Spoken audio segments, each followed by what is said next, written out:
The world of sports is spiraling and filled with crazy occurrences and history-making moments. That's why we wanted to break down some of the strange things that happen in sports.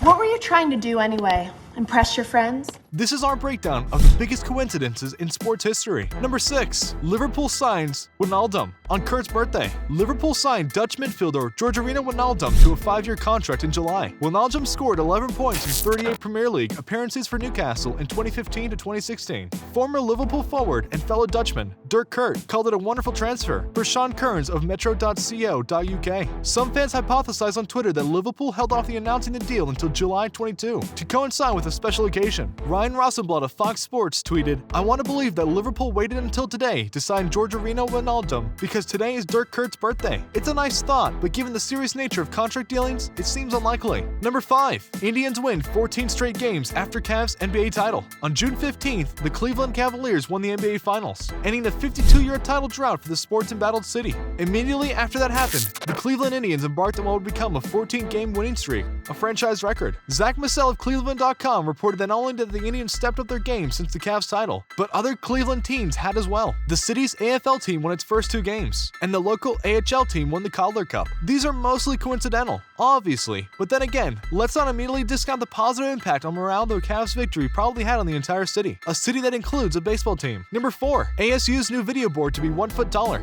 wider than Arizona's. Sports rivals do a lot of things to get at each other. They troll each other with billboards, prank each other on social media, typical stuff, and now perhaps they one-up each other with electronics. Arizona State University is getting a new video board as part of the $268 million renovations to its Sun Devil Stadium. The board will be 48 feet by 113 feet, according to Jet Metcalf of the Arizona Republic. Meanwhile, Arizona Stadium, home of the Arizona Wildcats, has a video board measuring 47 feet by 112 feet, according to Patrick Finley of the Arizona Daily Star via Hutchins. Is it a coincidence that ASU opted to make its video board just 1 foot taller and 1 foot wider than its rivals? Number 3. Cousins featured on tickets for Washington vs. Cleveland game. According to JJ Reagan of CSN Mid-Atlantic, a different Washington football player is featured on each set of season tickets for 2016. Pretty standard. Washington plays the Cleveland Browns in Week 4, and quarterback Kirk Cousins is featured on the game's set of tickets. Former Washington QB and current Browns starter Robert Griffin III famously lost his job to Cousins and sat out the entire 2015 season before being released. Is this merely a fluke? Well, as learned in the ASU Arizona video board example, teams probably aren't necessarily above trolling each other. Number 2. A-Rod's last game, day before 1996 World Series ceremony. In early August, the New York Yankees announced they would release Alex Rodriguez before the end of the 2016 season and retain him as a special advisor through 2017. According to general manager Brian Cashman, Rodriguez could hypothetically sign with another team, but given his recent performance, .200 batting average with 9 home runs in 65 2016 games, it seems highly unlikely. And so, A-Rod played his final game as a Yankee and probably as a major leaguer on Friday, August 12th. The very next day, the Yankees honored the 1996 World Series championship team with a pre-game ceremony. Yankee greats such as Derek Jeter, Mariano Rivera, and Jorge Posada were all on hand. Was it pure coincidence that A-Rod was effectively booted just 1 day earlier? Number 1. Breaking news breaks on slowest sports day of the year. On Wednesday, July 13th, news broke that a federal appeals court denied Tom Brady's latest request to fight his 4-game deflagrant suspension. 2 days later, the New England Patriots quarterback announced via Facebook he would accept his suspension, thus officially ending an 18-month saga that seemed at times never-ending. The timing of the Brady news was curious, given it broke on the slowest sports day of the year. Literally, there were no professional baseball, football, hockey, or basketball games. Twitter noticed. One fan tweeted, "What a strange coincidence that the latest Brady news would drop on the slowest sports day of the year." Huh. Then again, the Second U.S. Circuit Court of Appeals probably doesn't care too much about beefing up a slow sports day. Let us know you enjoyed the video by liking, commenting, and hitting the subscribe button. As always, don't forget to ring the notification bell so you won't miss out on any new content. This has been our breakdown of the biggest coincidences in sports history.